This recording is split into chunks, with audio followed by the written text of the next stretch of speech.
تحریمی میں اس بندے کو نماز دوبارہ پڑھنا ہوگی اگر اس نے غلطی سے کی ہے۔ اگر اس نے جان بوجھ کے کی ہے تو نماز بھی دوبارہ پڑھنی ہوگی اور بندہ گنہگار بھی ہوگا، یہ دونوں چیزیں ہوگی۔ آج ہم سیکھیں گے کہ مکروہ تحریمی، کچھ مکروہ تحریمی انشاءاللہ۔ نمبر 1 ہے داڑھی، بدن یا لباس کے ساتھ کھیلنا۔ نماز میں داڑھی، بدن یا لباس کے ساتھ کھیلنا، یہ مسئلہ آپ کو بتایا تھا، شاید آپ کو یاد ہو کہ یہ پہلے سیشن میں نے بتایا تھا آپ کو۔ ایک ہے عمل قلیل اور ایک ہے عمل کثیر۔ قلیل کس کو کہتے ہیں اور کثیر؟ ایک رکن میں 3 دفعہ اگر آپ نے ہاتھ اٹھایا، مثال کے طور پہ قیام، یہ ایک رکن ہے، قیام ہے، ٹھیک ہے۔ مثال کے طور پہ آپ یہ کھڑے ہیں نماز میں قیام کی حالت میں، یہ ایک رکن ہے، اس میں آپ نے ایک دفعہ ایسے کیا، ایک دفعہ ایسے کر لیا، آپ سیم اسی رکن میں تیسری دفعہ آپ ہاتھ اٹھائیں گے تو آپ کی نماز ٹوٹ جائے گی، یہ عمل کثیر بن جائے گا۔ ایک رکن میں 3 دفعہ کرنے سے عمل کثیر بن جاتا ہے۔ اور اگر 3 دفعہ نہیں کیا، ویسے ہی جو ہے داڑھی کے ساتھ یا کپڑوں کے ساتھ کوئی ریزن نہیں ہے، وداؤٹ اینی ریزن وہ ہاتھ مار رہا ہے اور 3 دفعہ سے کم مار رہا ہے لیکن ریزن کے بغیر ہے، تو یہ مکروہ تحریمی ہو جائے گا، نماز پھر بھی دوبارہ پڑھنا پڑے گا۔ دوسرا ہے کپڑا سمیٹنا نماز میں، جیسا کہ آج کل بعض لوگ سجدے میں جاتے وقت پاجامہ وغیرہ آگے یا پیچھے سے اٹھا لیتے ہیں۔ اگر کوئی بندہ رکوع جاتے وقت یا رکوع سے اٹھتے وقت جو ہے وہ اپنے کپڑوں کو اٹھا لیتا ہے یا کپڑے کو آگے پیچھے کرتا ہے، جیسے کپڑے پہن رکھے ہیں، یہ وداؤٹ ریزن ہے۔ اور آپ کہہ سکتے ہیں ریزن سے کیا مراد ہے، کون سی ریزن ہو تو کہہ سکتے ہیں، مثال کے طور پہ آپ کے جسم کے ساتھ کپڑا چپک گیا تو آپ ایک ہاتھ کے ساتھ اس کپڑے کو سیدھا کر سکتے ہیں۔ اگر وہ آپ کے ساتھ لگ گیا اور آپ چاہتے ہیں، آپ کو فیل ہو رہا ہے کہ کپڑا جسم کے ساتھ چمٹا ہوا، تو آپ اس سے چھڑانا چاہتے ہیں تو آپ ایک ہاتھ کے ساتھ اسے کر سکتے ہیں، یہ ہے ریزن۔ اور وداؤٹ ریزن ویسے ہی کوئی رکوع جا رہا ہے تو شلوار کو ادھر کر رہا ہے، کوئی ادھر کر رہا ہے، اکثر لوگوں کی عادت ہوتی ہے، تو یہ نماز مکروہ تحریمی ہوگی۔ نمبر 3 ہے صدل، یعنی کپڑا لٹکانا، یہ مکروہ تحریمی ہے۔ مثال کے طور پہ آپ نماز کی حالت میں ہیں تو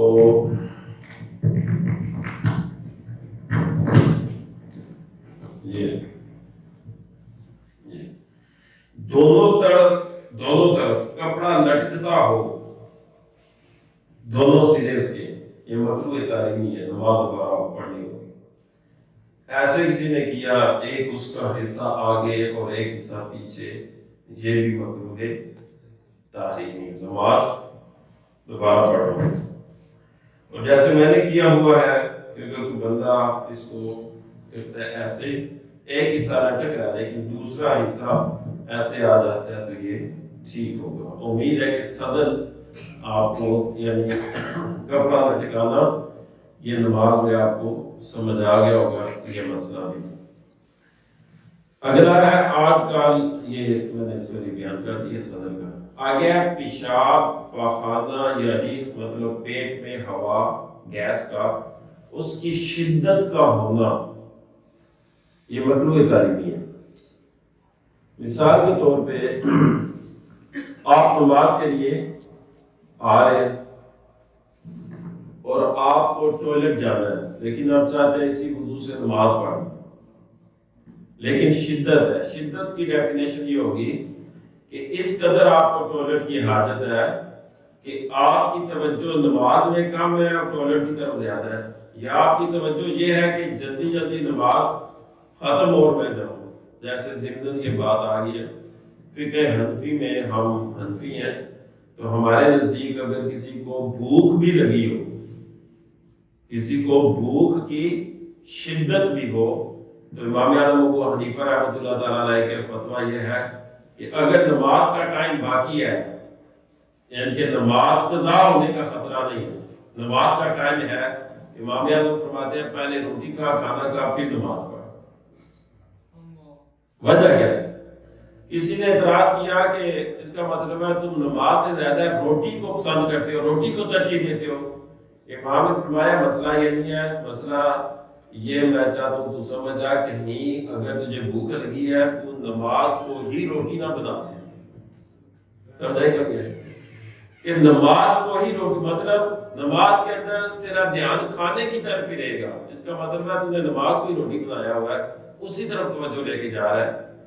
تو اسی طرح اگر کسی بندے کو پیشاب کی حاجت ہے، ٹوائلٹ جانا چاہتا ہے اور وہ شدت کے ساتھ ہے اور توجہ اس کی اس طرف جا رہی ہے، نماز کی طرف کام ہے، اس طرف زیادہ ہے، اب اس پہ یہ لازم ہوگا اگر نماز کا ٹائم باقی ہے، نماز قضا ہونے کا خطرہ نہیں ہے۔ اگر قضا ہونے کا خطرہ ہے پھر شریعت کہتی ہے کہ پڑھ، تاکہ نماز قضا کو کسی صورت کرنا جائز نہیں ہے۔ اگر ٹائم باقی ہے اب اس کو چاہیے کہ وہ ایون اگر جماعت میں بھی کھڑا ہے تو نماز توڑے گا، اس پہ واجب ہے کہ نماز پڑھ کے جائے اور تازہ وضو کر کے پھر آ کے نماز پہ کھڑا۔ یہی ہے کہ اگر اس کے پیٹ میں ہوا ہے، گیس ہے اور اس کی وجہ سے اس سے شدت ہے، شدت درد ہے اور اسے پتہ ہے کہ اگر میں ٹوائلٹ میں جاؤں گا یا سائڈ پہ جاؤں گا تازہ فریش وضو کرنے سے یہ میری کیفیت ٹھیک ہو جائے گی، تو پھر شریعت ڈیمانڈ کرتی ہے کہ تجھے لازم ہے، اگر نماز قضا ہونے کا خطرہ نہیں تو نماز توڑے گا اگر نماز میں ہے، اگر نماز سے پہلے ہے تو چلا جا، تو پھر تو تازہ وضو کر کے دوبارہ آئے گا اور نماز پڑھے گا۔ امید ہے کہ یہ مسئلہ آپ کو سمجھ آ گیا ہوگا، اگر نہیں آیا ہوگا تو آپ نے آخر میں مجھ سے پوچھ لینا۔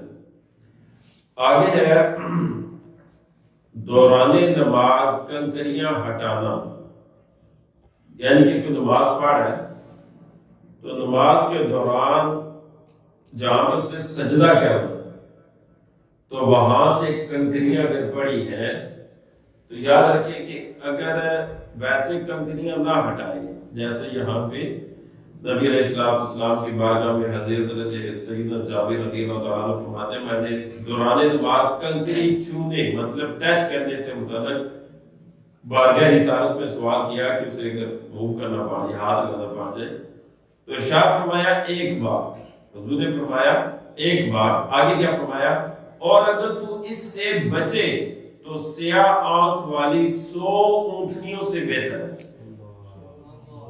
سیاہ آنکھ والی 100 اونٹنیوں سے، یعنی کہ جو اونٹنی فیمیل کیمل، اس کی ایک یہ کوالٹی بتائی کہ اس کی اس قسم کی ہو تو اس کی پرائز زیادہ ہوتی ہے، ایکسپینسیو ہے، تو فرمایا اگر اس سے بھی بچے تو یہ 100 اونٹنیوں کی جو پرائز ہے نا اس سے بھی یہ بہتر ہے کہ تو نماز کی حالت میں کنکریوں کو، پتھروں کو، چھوٹے چھوٹے پتھر ہوتے ہیں پتہ کہ صحیح، لیکن اگر وہ نہ ہٹانے سے آپ کا سجدہ نہ ہوتا ہو تو پھر آپ ہٹا دیں،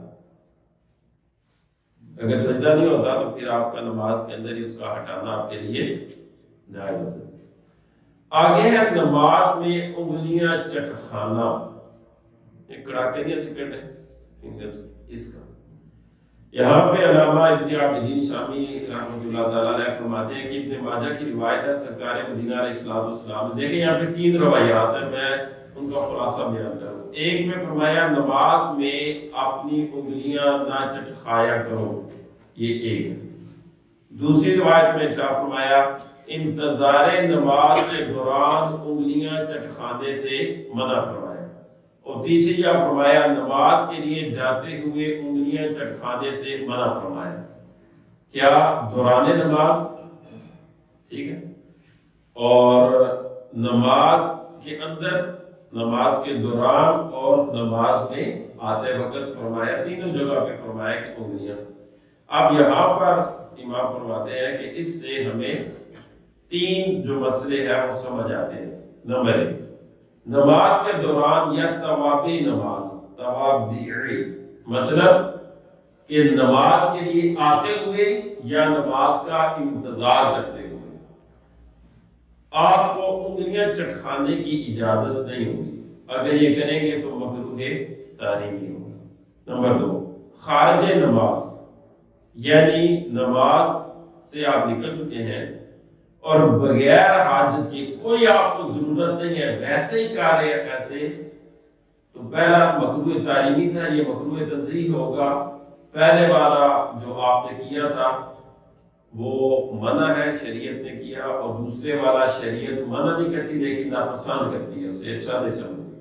اور تیسرا یہ ہے کہ نماز کی حالت میں نہیں ہے اور وہ آپ یعنی کہ سکون محسوس کرنے کے لیے وہ سوچتا ہے، فیل کرتا ہے کہ اگر میں اس کے انگلیوں کو چٹکاؤں گا تو اس سے مجھے آرام ملے گا، تو ایسا کرنا پھر اس کے لیے جائز ہو جائے گا۔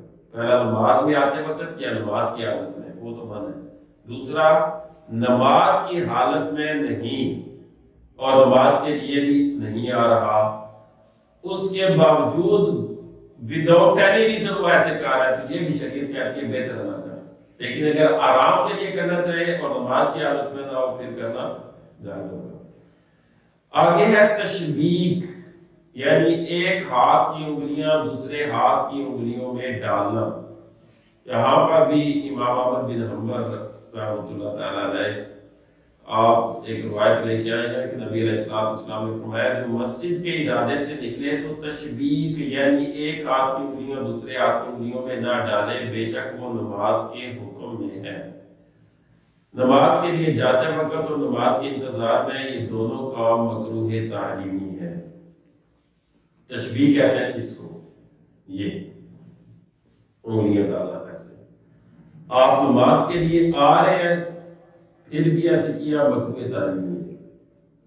اور مسجد میں آ گئے ہیں، بیٹھے ہوئے ہیں انتظار نماز، پھر بھی ایسے کرنا مکروہ تحریمی ہوگا۔ اللہ کے رسول علیہ السلام نے لیے جس چیز سے روک دیا اس چیز سے رکنا ہمارے لیے ضروری ہے۔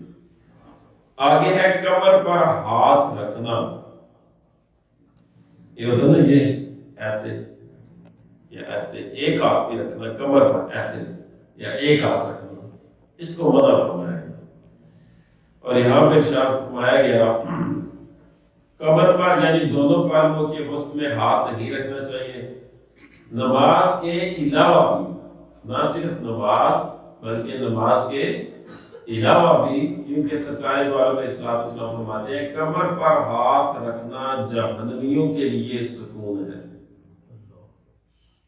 یہ جو ہے نا یہ ہاتھ رکھنا مطلقاً اس سے منع فرمایا گیا، نہ جس صرف نماز کی حالت میں، ویسے بھی اس کو منع فرمایا گیا کہ آپ نے یہ ہاتھ جو ہے نہیں رکھنا، یہ جہنمیوں کے لیے راحت ہوگی۔ یعنی کہ جو جہنمی ہے نا وہ سمجھتے ہیں شاید یہاں سے ایسے رکھنے سے ہمیں سکون ملتا ہے، لیکن ہمیں اس سے منع فرمایا گیا۔